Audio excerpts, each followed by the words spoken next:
Let's talk about the Samsung S26 Ultra. Is this phone the future, a glimpse of what's to come, or is it a sign that one of the biggest names in tech is kind of playing it safe? Honestly, that's the billion-dollar question we're diving into today, because this phone is one of the most polarizing gadgets we've seen in years. And look, this isn't just some random online drama. This quote, right here, it really nails the core issue. It feels like Samsung is having a bit of an identity crisis. For as long as we can remember, they were the company of more megapixels, more features, more everything. But this phone, it's different. And it's making all of us ask, what does a flagship phone even mean anymore? So why is this phone so conflicted? What's causing this huge divide? Well, it all comes down to a massive shift in Samsung's entire strategy. It's like they've drawn a line in the sand, and depending on what you care about in a phone, you're either on one side of that line or the other. On one side, you've got the enthusiasts, the people who live for the spec sheets. They're looking at the same camera hardware, the same battery size, and they're thinking, wait, where's the big leap? For them, this feels more like a software update than a brand new phone. But then, on the other side, you have the pragmatists. They're not obsessing over sensor sizes. They just want a phone that's reliable, polished, and just works. And for them, this is the most complete, best all-rounder you can get. Period. Okay, so let's try on the enthusiast hat for a second. What's the real case against Samsung here? Why are so many people saying that the old innovative spark just isn't there anymore? Well, the heart of the complaint really comes down to the hardware. I mean, we're talking about the same camera and battery specs, again. Meanwhile, competitors are pushing the envelope. There are even reports that the phone's signal reception still isn't quite as good as the latest iPhones. Oh, and remember that big push to a titanium frame? Yeah, that lasted all of 2 years. Now they're back to aluminum, which makes the whole thing feel less like an evolution and more like a quick marketing stunt. Let's just take the camera, for example. A photo from the S26 Ultra it's fine. It's a pretty balanced photo. But then you put it side by side with a shot from something like the Xiaomi 17 Ultra, and you really see the difference. The Xiaomi uses a bigger sensor, so it captures natural depth, real organic detail. Samsung, on the other hand, is leaning heavily on software tricks, artificially over-sharpening the image to create the illusion of detail. It's kind of like the difference between an original painting and a really, really good photocopy. And this brings up a really tough question. Is Samsung still on top because they're truly the best? Or are they just the only game in town for a lot of us? I mean, in huge markets like North America, the phones with the most cutting-edge hardware from companies like Xiaomi, Oppo, and Vivo, you just can't buy them. So is Samsung's hardware considered good enough simply because most of us don't have easy access to anything better? It's a fair question. Okay, that's the case against. But what if this isn't stagnation at all? What if Samsung is actually being incredibly smart and just playing a completely different game? Let's flip the script and make the case for this phone. And we have to start with Samsung's ace in the hole, the S Pen. I mean, nobody else has even come close to copying this successfully.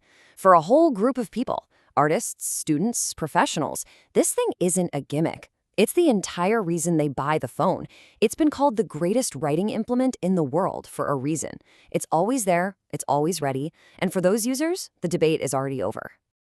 And remember that battery? Yeah, the critics are right. The physical size is the same, but the performance is way better. Thanks to huge efficiency gains in the new chip and screen, the S26 Ultra actually lasts longer than last year's model and even beats some of its biggest rivals in real-world tests. It's a classic case of working smarter, not just bigger. And you see this focus on the real experience everywhere else too. You're not just buying hardware, you're buying into a whole ecosystem. That means an insane 7 years of software updates. Think about that. Your super expensive phone won't be out of date in 2 years. You get software that's stable and you can customize everything. And you get practical things like faster charging and a design that's slim and doesn't have a giant camera island making it wobble on a table. Okay, but the biggest, splashiest new features are all about AI and a brand new privacy display. So the big question is, are these actual innovations or are they just clever marketing gimmicks? The creative side of the AI is, I gotta admit, pretty wild. You can literally take a photo of someone, type in a simple prompt like, change my outfit to traditional Indian blue and gold, and just watch it happen. The AI doesn't just slap a picture on top. It generates a whole new outfit that blends perfectly, and it's so smart, it even gets the reflection on the floor right. It's absolutely staggering from a technical standpoint. It is an incredible party trick. It's amazing tech. But it leads us right back to that fundamental question about AI on phones right now. Is it a tool or is it just a toy? Is this something you're actually going to use day to day, or is it something you'll show your friends once and then totally forget it's even there?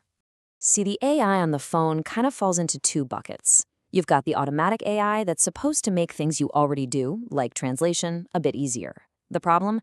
It's just not quite reliable enough yet. Then you've got the go out of your way AI, like that photo editing trick. And the problem there is, if you care enough to do that kind of creative edit, you're probably already using a more powerful, dedicated app that does it better. And here's the hidden cost, the thing that nobody really talks about. Every single time you use one of these cool generative AI tools, your photo permanently loses about 30% of its resolution. So you're giving up a chunk of your image quality for a creative feature that, let's be real, you might only use once or twice. It's a similar story with another hyped-up feature, the horizontal lock for video. It's a fantastic feature that keeps your video perfectly level, but it's not new. Vivo had this on their phones way back in 2022. This really shows you Samsung's strategy. It's not always about being the first to invent something. It's about being the one to make it mainstream. And what about that new privacy display? It's marketed as this James Bond-level security tech, but in reality, the screen is just a little darker when you look at it from the side. You can still read it pretty easily. And here's the real kicker. To get this feature to work, Samsung had to get rid of its incredible best-in-class anti-reflective screen coating, a feature that people absolutely loved. So you're trading a universally useful feature for a niche one that only kinda works. Ouch. So we've heard from the disappointed enthusiast, we've heard from the happy pragmatist. Where does that leave us? What's the final verdict on what Samsung is trying to do with the S26 Ultra? The whole story of this phone is about making deliberate choices and trade-offs. The hardcore enthusiasts want the biggest camera sensors, the biggest batteries, the best of everything. But Samsung is intentionally giving them something else. A camera that's perfectly good for your Instagram feed, a battery that's efficient enough to get you through the day without being a giant brick in your pocket. They have actively decided to stop chasing specs and start building the safest, most complete package. And that right there is the new Samsung strategy. The spec war is over. They're not fighting it anymore. The new goal is just to be the best all-arounder, the most stable, reliable, and predictable phone for the millions of people who will buy it, not for the thousands who watch every review. So then where do all those flashy AI features fit in? Well, for now, yeah, a lot of them are toys, but they're important toys. This is Samsung basically throwing everything at the wall to see what sticks as we all move into this new AI-driven era of phones. It's a messy process, for sure, but it's a necessary one if you want to figure out what's next. And that leads us to the final lingering question. In a world where competitors are still pushing the boundaries of what hardware can do, is being the best all-arounder the safest bet on the market? Is that enough for Samsung to stay on top? Or could playing it safe actually be the riskiest move of all?